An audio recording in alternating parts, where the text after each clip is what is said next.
আপনাদের নিশ্চয়ই মনে আছে যে গত পর্বে আমরা demo.lwhh নামে একটা ওয়ার্ডপ্রেস ইনস্টল করেছিলাম, তাই না? ডামি ওয়ার্ডপ্রেস ইনস্টল, যে AMPPS দিয়ে, তাই না? সো এখন যদি এই যে এখানে আপনি দেখতে পাচ্ছেন যে আমি পিএইচপি স্টর্ম ইনস্টল করেছি, এটা হচ্ছে আমার মেশিনে পিএইচপি স্টর্ম এখন রান করছে। সো এই পর্বে আমরা জাস্ট একটু পিএইচপি স্টর্ম নিয়ে আলোচনা করব। সো পিএইচপি স্টর্ম খুবই চমৎকার একটা এডিটর। পিএইচপি নিয়ে যদি কোনো কাজ করতে চান, পিএইচপি বেসড প্রজেক্ট, সেটা লারাভেল হোক, ওয়ার্ডপ্রেস হোক, যে কোনো ধরনের প্রজেক্ট নিয়ে কাজ করতে চাইলে পিএইচপি স্টর্মের আসলে কোনো বিকল্প নাই। আর পার্টিকুলারলি সবচেয়ে পাওয়ারফুল ফিচার হচ্ছে ডিবাগিং। পিএইচপি স্টর্মের যে ডিবাগিং ফিচারটা আছে, একদম মানে কি বলা যায়, one of the best. So যাই হোক, ডিবাগিং নিয়ে আমরা পরে আলোচনা করবো, এখন না। কিন্তু এই যে পিএইচপি স্টর্মটা ইনস্টল করে নেওয়ার পরে মনে করেন আমরা ওই ডিরেক্টরিটা একটু ওপেন করি, আমরা একটু দেখি যে ওয়ার্ডপ্রেস সাপোর্টটা। আমরা ডিরেক্টরি করলাম, আমরা নিউ উইন্ডোতে মনে করেন ওপেন করেছি। এখন দেখেন পিএইচপি স্টর্ম কিন্তু বিল্ট ইন ওয়ার্ডপ্রেসের জন্য বেশ খানিকটা সাপোর্ট আছে। কি সেটার জন্য একটা কাজ করতে হবে, সেটার জন্য প্রেফারেন্সে যেয়ে আপনাকে ওয়ার্ডপ্রেস সাপোর্টটা এনাবল করে নিতে হবে। এই যে আপনি প্রেফারেন্সে যাবেন, প্রেফারেন্সে যেয়ে এখানে সার্চ করবেন ওয়ার্ডপ্রেস। দেখেন এই যে ফ্রেমওয়ার্কসের আন্ডারে, পিএইচপির আন্ডারে ফ্রেমওয়ার্কস, এখানে আপনি এনাবল ওয়ার্ডপ্রেস ইন্টিগ্রেশন, ঠিক আছে? এটা যদি আপনি করে দেন তাহলে অটোমেটিক্যালি পেয়ে যাবে। এই যে এখন ইটস এ ওয়ার্ডপ্রেস, এটা প্লাগ ইন ও গিস করেছে, এটা দরকার নেই, আমাদের এনাবল সাপোর্ট দিলেই হবে। সো আমার এখানে জানতে যাবে একটা ওয়ার্ডপ্রেসের ইনস্টলেশন পাথ কোথায় আছে, আমি একটা দিয়ে দিলেই হয়ে গেল। ওকে, যেখানে আমার আলটিমেটলি ওয়ার্ডপ্রেসটা ইনস্টল করা আছে। আপনাদের এই যে demo.lwhh, এখানে আমরা যেটা পাথে ইনস্টল করেছি, আপনারা আপনাদের ফোল্ডার সি ড্রাইভের হোক বা লিনাক্সের যে কোনো একটা হোম ডিরেক্টরিতে হোক, যেখানেই হোক না কেন, আপনি যেখানে রেখেছেন সেই ডিরেক্টরিটা দেখিয়ে দেবেন। তাহলে মজার যেটা ব্যাপার হবে, পরবর্তীতে আপনি যখন ওয়ার্ডপ্রেসের কোনো একটা, ধরেন আমরা একটু ডিফল্ট যে 27 থিমটা আছে ওটা একটু খুলি, 2017। সো এই যে দেখেন এখানে বিভিন্ন ধরনের হুকস আছে। নিচের দিকে যদি আপনি আসেন, মনে করেন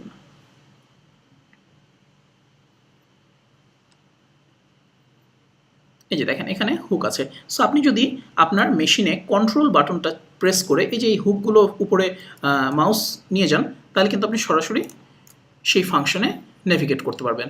বা আপনি যদি এমনিতেও কোনো একটা ফাংশনের নামের উপরেও যদি কন্ট্রোল চেপে নেভিগেট করেন, দেখবেন যে সেই ফাংশনের ডেফিনেশনে আপনি চলে যেতে পারবেন। সবচেয়ে কাজে লাগে হচ্ছে যে হুকগুলো ধরার জন্য, যে হুকের সাথে কোন ফাংশনটা মানে লিঙ্ক করা আছে কলব্যাক হিসেবে। সো এটা একটা গেল। পিএইচপি স্টর্মের আরেকটা ইম্পর্টেন্ট ফিচার হচ্ছে আপনি আপনার এডিটরটাকে নিজের মতো করে সাজিয়ে নিতে পারবেন। যেমন আপনি যদি এখানে লেখেন, আর পিএইচপি লিখি একটু, এই যে কোড স্টাইল পিএইচপি, এখানে অনেকগুলো ইম্পর্টেন্ট জিনিসপত্র আছে। যে আপনি এখানে ট্যাব, এটাকে এই স্পেসিং কীরকম দেবেন, ট্যাব হিসেবে দেবেন নাকি এটা স্পেস হিসেবে রাখবেন। সবাই অনেকে যেটা করে যে ট্যাব ক্যারেক্টার ইউজ না করে ইউজুয়ালি 4টা স্পেস রাখে বা 2টা স্পেস রাখে, যার পার্সোনাল টেস্ট, ঠিক আছে? আর এখানে আরেকটা ইম্পর্টেন্ট জিনিস হচ্ছে যে র্যাপিং অ্যান্ড প্রসেসর, যেটা আমরা সবচেয়ে বেশি ইউজ করি, সেটা হলো যখন একটা ব্লকের মধ্যে মাল্টিপল ভ্যারিয়েবল ডিক্লেয়ার করা থাকে, তখন এই যে দেখেন এই ভ্যারিয়েবলগুলো প্রত্যেকটা একই লাইনে এসেছে, অ্যালাইন্ড অবস্থায় এসেছে। এর ফলে আপনার কোডটা পড়তেও ভালো লাগে, কোড দেখে পরবর্তীতে যদি কাজ করেন আপনি নিজেও বা অন্য কেউ যদি কাজ করে, তাহলে এটা দেখতে অনেক মানে বুঝতে অনেক সুবিধা হয়। ওকে, সো এটা কি করতে হয়, এই যে অ্যাসাইনমেন্ট স্টেটমেন্ট আছে এখানে, যে এটাকে চেক করে দিতে হবে। যদি চেক না থাকে তাহলে এই যে দেখেন আপনি নিজেরাই পরিবর্তনটা দেখতে পাচ্ছেন। চেক করা থাকলে সবগুলো এক লাইনে অ্যাসাইন্ড থাকে, তখন দেখতে অনেক ভালো লাগে। ওকে, নাহলে হিজিবিজি লাগে পুরো জিনিসটা। আচ্ছা, আর এই যে কালার স্কিমে এসে আপনি ইচ্ছে মতো নিজের মতো করে কালার স্কিম ডিফাইন করে নিতে পারেন, মানে সেট করে নিতে পারবেন। সো আমি ইউজুয়ালি ডার্কুলাটা ইউজ করি, ডার্কুলাটা আমার কাছে বেশ ভালো লাগে। সো আপনার এখন অ্যাপ্লাই দিয়ে দিলে, ওকে করলে আলটিমেটলি দেখবেন যে আপনার সব কিছু চলে এসেছে। আর ওয়ার্ডপ্রেসে মানে পার্টিকুলারলি ওয়ার্ডপ্রেস প্রজেক্ট দিয়ে যখন আপনি কাজ করবেন, যে কোনো মানে আপনি ধরেন ফর এক্সাম্পল এখানে আমি যদি একটা লিখি যে অ্যাড ফিল্টার, এখানে অটোমেটিক্যালি আপনি হেল্প পাবেন। এই যে দেখেন এখানে ভালোভাবে ইন্টেলিজেন্স, যে ওয়ার্ডপ্রেস পিএইচপির ফাংশনের প্যারামিটারগুলো সাজেস্ট করছে, পিএইচপি স্টর্ম কিন্তু এই প্যারামিটারগুলো সাজেস্ট করবে। সো আপনি নিজেই দেখে বুঝতে পারবেন যে আসলে আপনাকে এখানে কী লেখা লাগবে বা কী লেখা লাগবে না।